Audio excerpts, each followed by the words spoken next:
Здравствуйте! Добро пожаловать на канал About Animals. Когда мужчина из сельской глубинки Китая увидел у торговца на обочине лохматого щенка, он, не задумываясь, купил его. По словам продавца, это был детеныш тибетского мастифа. И лишь спустя 2 года до покупателя дошло, что его любимец не собака, а медведь. Тогда он отнес животное в службу защиты дикой природы, но и здесь возникли непредвиденные затруднения.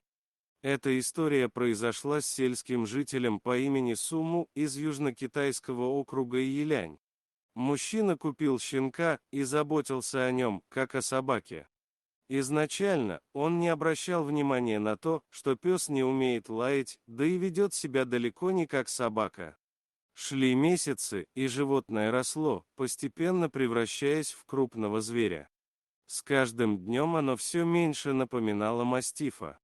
И тогда Суму начал подозревать, что купил вовсе не собаку. Семья любила своего питомца, заботилась и ухаживала за ним.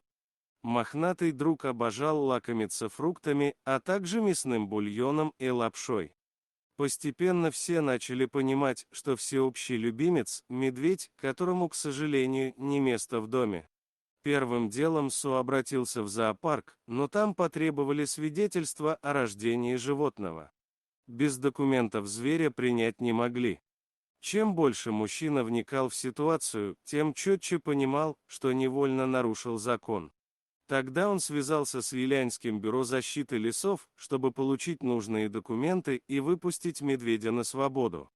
На тот момент рост питомца в холке уже составлял практически 1 метр, а вес – примерно 200 килограммов.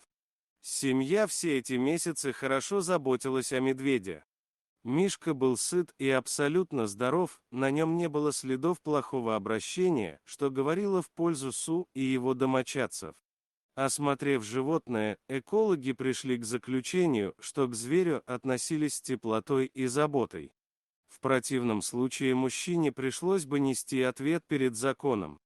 В итоге медведя усыпили и вывезли в Центр защиты дикой природы, где за ним установили круглосуточное наблюдение, после чего выпустили на волю. Спасибо за просмотр. Подписывайтесь на канал, где вы найдете еще много интересного, а также ставьте лайки и пишите комментарии, что думаете насчет этой истории.